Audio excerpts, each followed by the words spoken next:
Good afternoon and happy Friday. I am Paize Usiosefe, founder of Hamilton Black Film Festival. I can't believe it's a week away from the Hamilton Black Film Festival.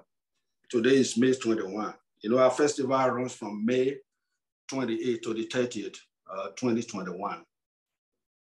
I'm in my house, situated in the land that belongs to Erie Neutral, Horon Wadet, Udesoni, and Mrs. Haggard. Believe it or not, I'm on Zoom today with a talented film writer, producer, Thato Mwosa. Nice to meet you. Nice to meet you too, Paize. Thank you. Thank you for having me. Today, we are going to talk about your film, The Memoir of a Black Girl. But before then, I want to ask you some questions about your transition from Africa to United States. And at the same time, a little bit hint on your teaching profession, how you were able to transition from teaching to become a film producer, writer, a director, and a film producer. Yeah. So I actually came here for college about 24 years ago. It was in 1997 when I decided to come and study not exactly film at the beginning, it was journalism. So I went to a college here in Boston called Emerson College, which specializes in especially broadcast journalism. So that's what I studied for my undergrad. So there I learned how to make documentaries because part of the broadcast courses were documentary filmmaking, and I fell in love with filmmaking from then on. I learned how to use a camera, how to edit, how to write. And as someone from Africa, I realized that there was just a power in actually doing documentaries to highlight issues that we encounter, especially African women. So I just knew that that's what I wanted to do. And after I graduated, I worked in nonprofit for a while. And then I decided to enroll in another course. It was a 2-month course to learn how to actually make fictional films, narrative films. So I learned how to write a script, and I didn't need to learn the technical side of filmmaking because I already had that. But I learned how to put together a story, a fictional story. So I've been doing both ever since. That was probably about 20 years ago, maybe 19 years ago is when I first started to really kind of play around with filmmaking. So, and then after many years, I got an opportunity to teach film at high school level. So I've been doing that for over 10 years now. I think I'm going on into my 12th year. I taught at a school similar to the one in the movie, and I'm currently in a different school. But I make films, but I also teach filmmaking to young people. Wow, that's amazing. So for the last 24 years, when I saw your film, that is amazing. You know, it's so great that everybody talks about it. You know, the memoir of a Black girl, the setup, the story, and everything. You know, how it was shot. You know, I can tell the way the film was shot, how you are thinking about every scene, every shot that you take to make that scene better. The transition of one scene to another scene. The story is so great that, you know what, for, you know, someone who was born in Africa, I know we are talented, we are creative, people from Africa. I was born in Nigeria, you know, I was born in Benin City, the tribe of the Asian Benin Empire, coming here over the years. I'll be trying my best, doing everything. Me, I'm an author as well, so a filmmaker. So to seeing your work, the way this film was shot, it's so amazing. There's a lot of talent into it. So that was the reason we have chosen your film to be our open night film. And I would say, okay, let me talk to you about this film so we can discuss it so people can hear about it. That's amazing. So, thank you so much. You're welcome. So you know, the casting of your film, you know, how you were able to bring these three, especially three of them together, this cast, you know, Akwe, Tyler, and Jovan, and the other guy, Walker, how you were able to bring all of them together in that to make the film real, you know. It is the story. When I watch this film, it looks like a story. I can't say compare it with the story of Eddie Murphy. There's a story. There's a way that it makes you understand what the film is talking about, you know? So can you tell us about that? Thank you so much. This is amazing. I'm blown away that the film has been selected as the opening night film. That's a big deal for me and for the cast as well. So thank you for that. I think for me, the stories, the characters are real to me, right? All the characters that you see in the film are composites of the young people that I've encountered, like my students that I've encountered. And the stories are real because these are issues that affect these people that I spent 8 years of my life with. And I continue to do it as teaching in a different school. And I see that. So I think it came from a very authentic place because I see what is happening in high school. It was important for me to also show siblings from one family, how that trajectory can be so different of life and the choices that they make in life can differ. And you see the lead character, Aisha, who is a stellar student, as opposed to the brother who was also a great student, but he fell off to the wayside into the life of the streets because of all the other things that the peer pressure that happens in high school. So it was important for me to kind of like shed a light into one family. It's not because of the upbringing sometimes, it's because of just the choices you make as a young person. Your parent can do the right things and you can grow up in the right home and your mom and dad can do all the right things, but sometimes the streets overpower. So I think for me, I saw a lot of that with my students. I saw sometimes I would have siblings that they are so different in how they're living their life. And that's what I wanted to show, to depict.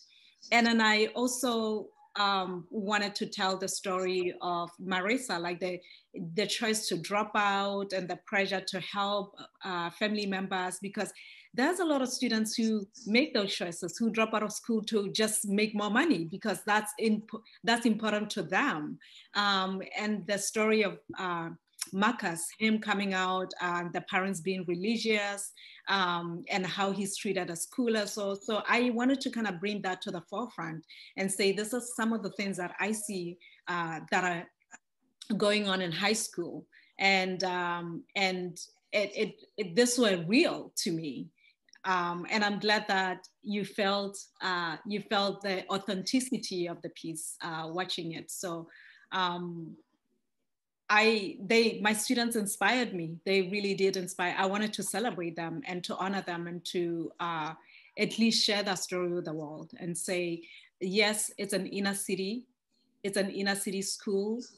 Yes, there's some kids that, may be making wrong choices, but there are kids that are making the right choices. And those are the ones that I want to focus on, because those are the ones that I wanted to celebrate. Even the ones that are making the wrong choices, some of them is just pressure. They're still really great kids. Like you can see the brother, you are hoping that he will turn his life around.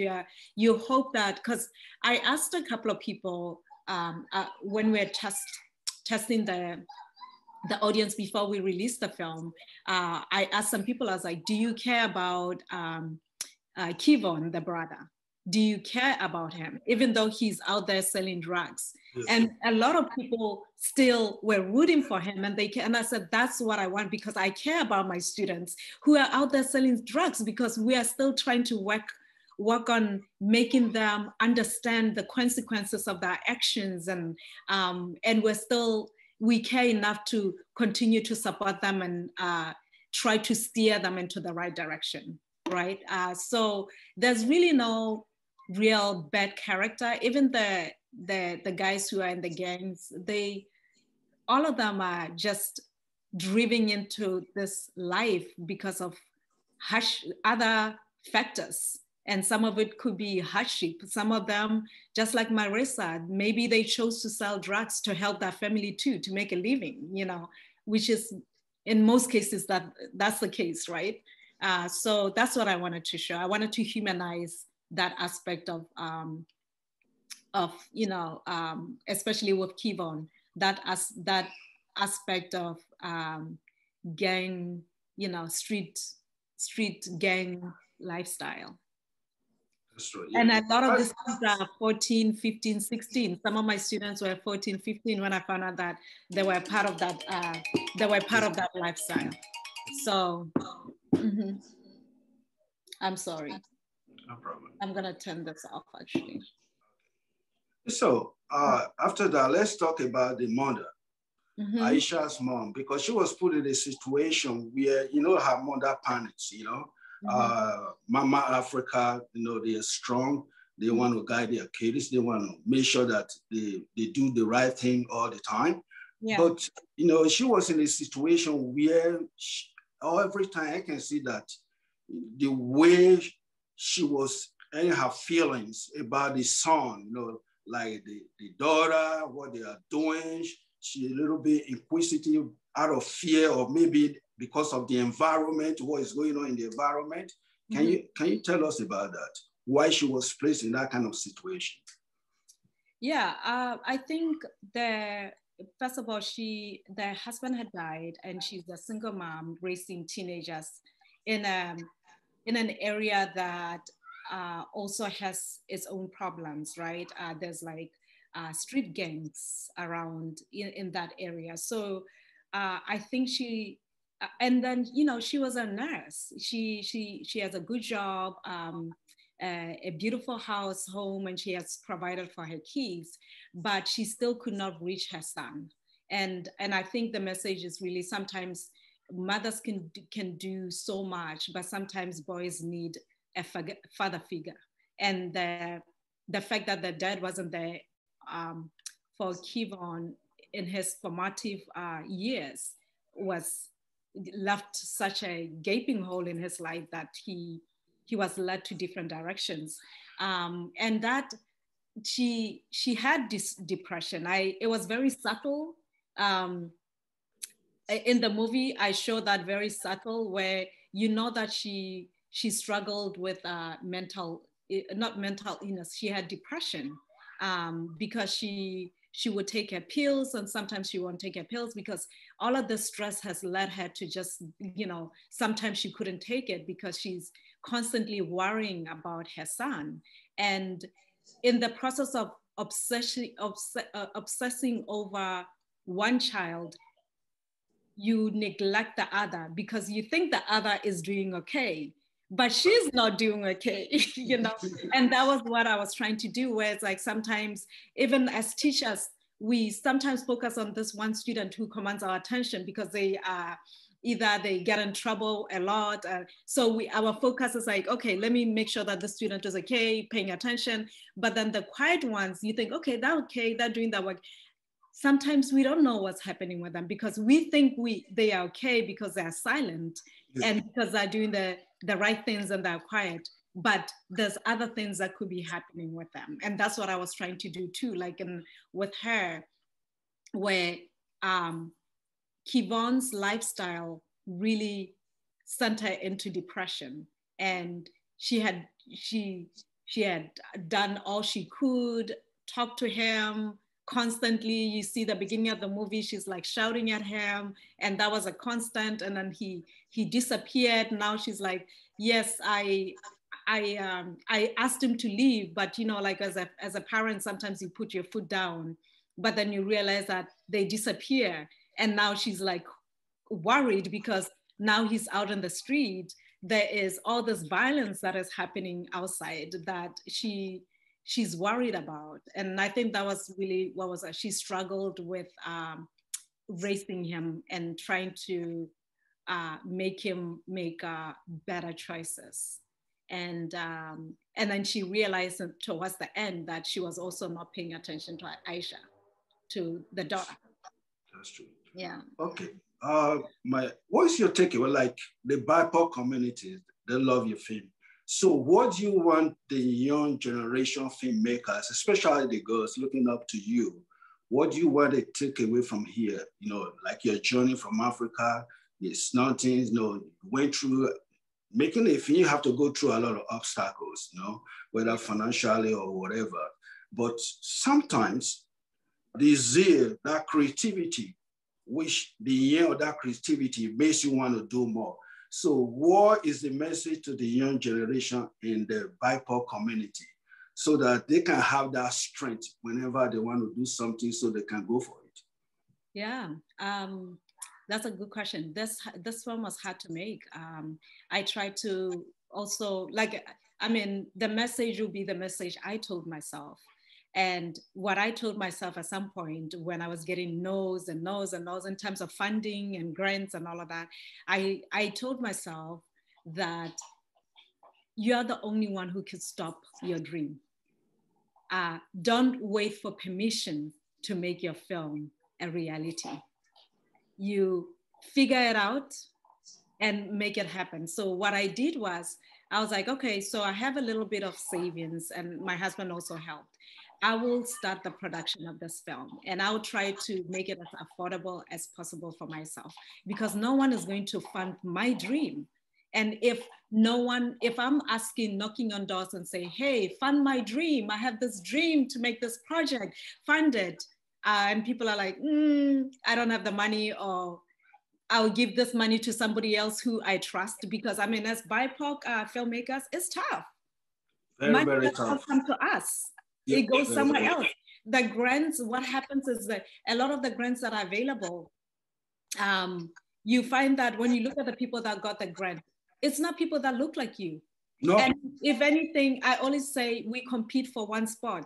If they say they're gonna give 10 filmmakers money, you should know that we're not competing for 10 spots. No. We are competing for one spot, because they're gonna look at this, like, oh, let's get a Black filmmaker. So they look at all these hundreds, thousands of Black filmmakers that applied, and they're like, let's just find the one who we can give the money to. But the 9 other filmmakers don't look like us. That's the pattern that I've seen. I mean, it's getting better. I think last year, with all this talk of with the Black Lives Matter and all of that, now people are opening their eyes, and even filmmaking industries sort of having a reckoning, like they're trying to now assess the way they've been operating.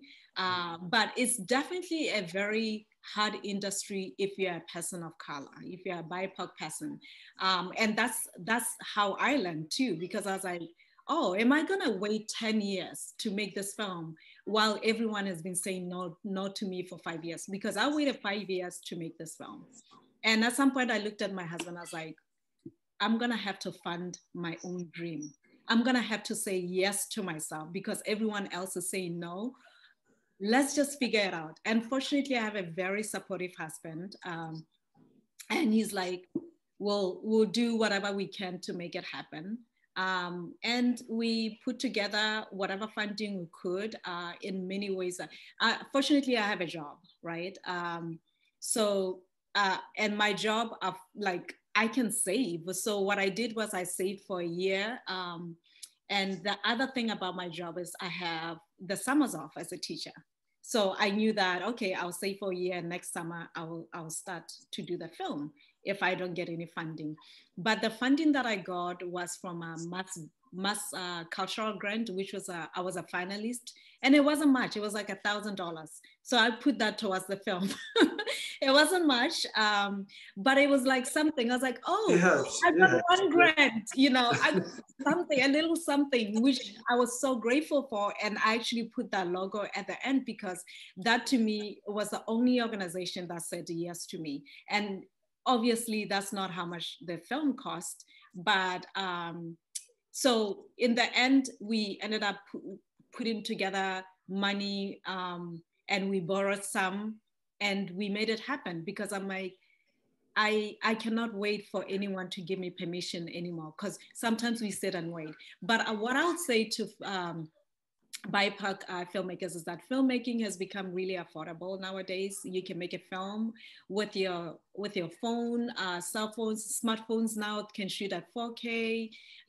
If you have good lighting, if you study lighting and sound, the picture will be good, because whether it's 4K, because DSLR or even more advanced, sometimes I have a DSLR camera, sometimes I look at it and I look at my footage from my phone and I'm like, at least with my students, I tell them, there's no difference.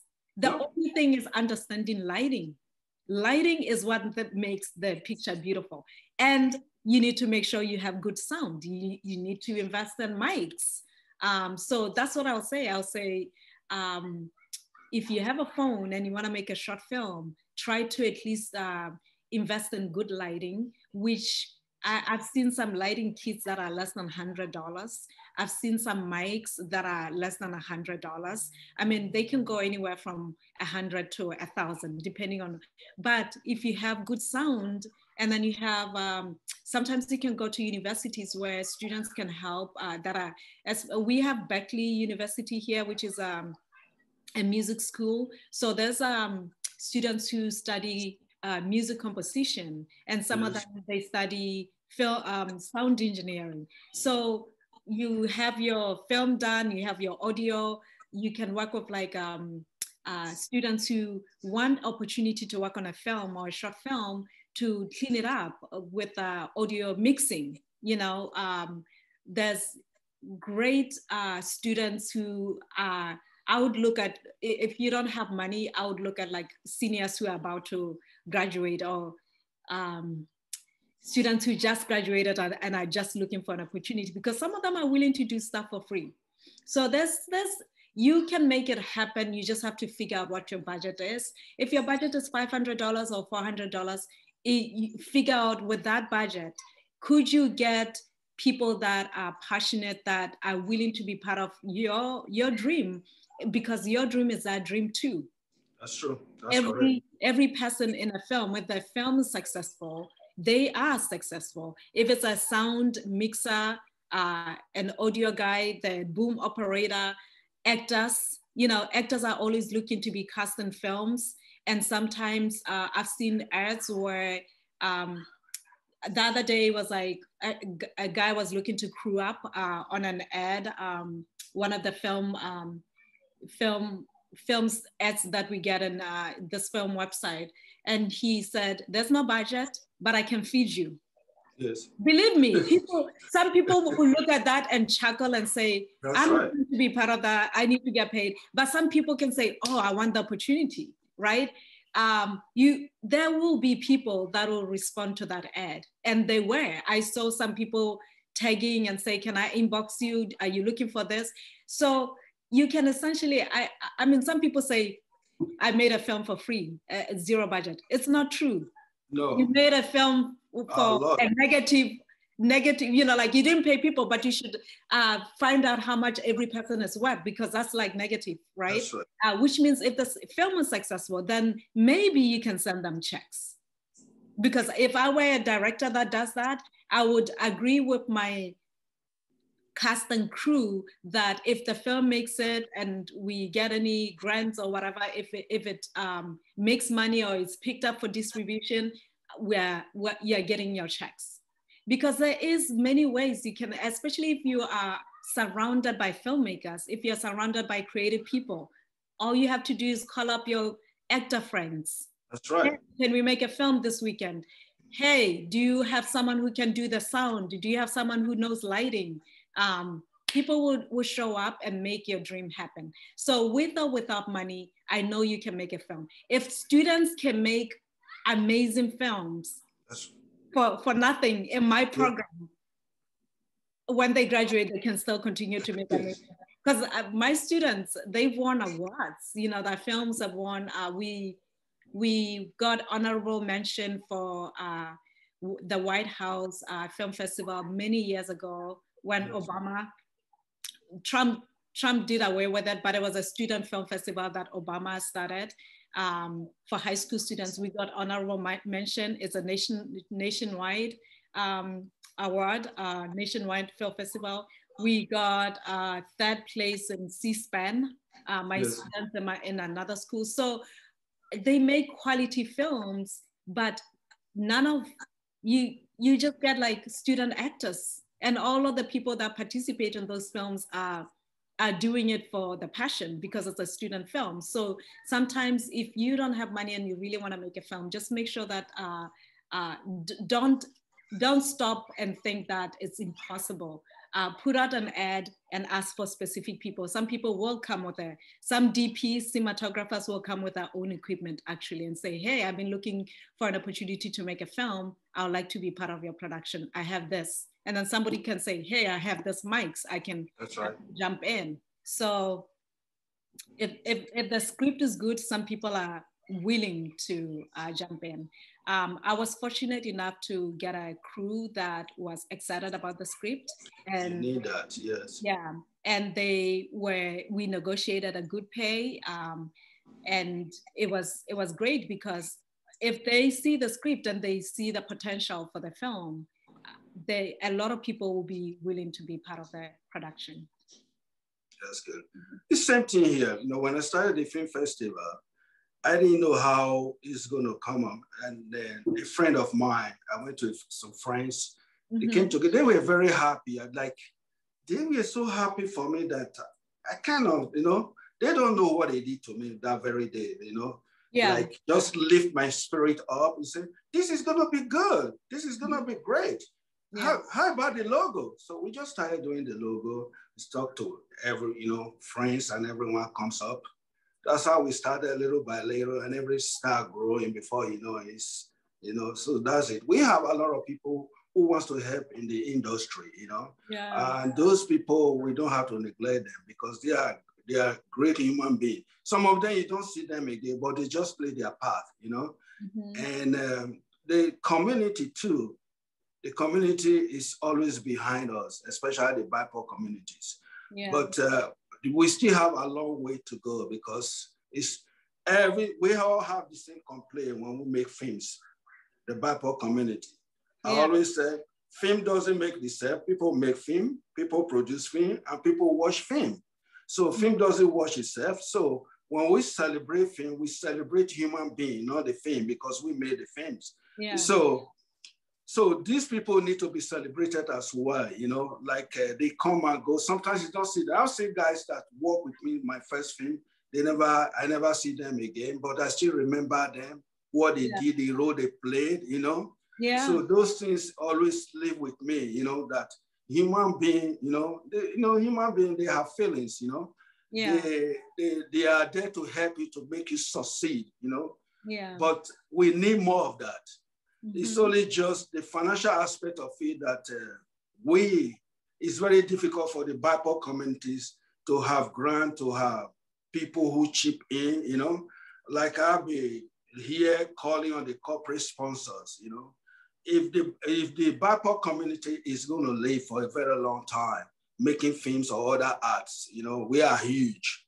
We need the corporations to be on our side, corporate sponsors, so that, a little help, it doesn't matter whether it's big or small, but when we have them behind you, that a corporation is sponsoring you, or maybe you need some work, they send you some equipment, money, or all those things, that can go a long way. So we need that too in the BIPOC community. And number two, how do we bring this BIPOC community together? We are people of color, and we are everywhere. Sometimes not everybody is a film producer, all right? So we have all walks of life, arts, but sometimes it's very difficult to just bring them into one room, So that's what we're going to be discussing later with another crew. So that's a hint of our discussion later. So it's a precious meeting you, all right? Your film, The Memoirs of a Black Girl, is going to be screaming on our festival. It's going to be on the opening night. I'm happy to chat with you. Thato Mwosa, the producer of the Memoir of a Black Girl. Thank you for coming to the talks today. Thank you so much. This was so awesome. I really enjoyed the conversation, and I'm excited for opening night. I can't wait to see the rest of the films too. I've been following on social media, and see kind of like little trailers that you guys have been sharing. So I'm excited to watch your film festival. So, and congratulations. Thank you. Thank you. We are doing this because people believe in us. People like you believe in us. We believe in you. So we carry that forward and we achieve great things, all right? The future is bright for the BIPOC communities. You know, I think we finally see the lights, finally know how the game is being played all over. And now we just try to create our part. And so we hope everybody buys in, all right? And thank you very much for the talks. Remember, our festival starts May 28th, 2029 to May 30th. Hamilton Black Film Festival is already here. Thank you for coming. Yes. Bye. Bye now.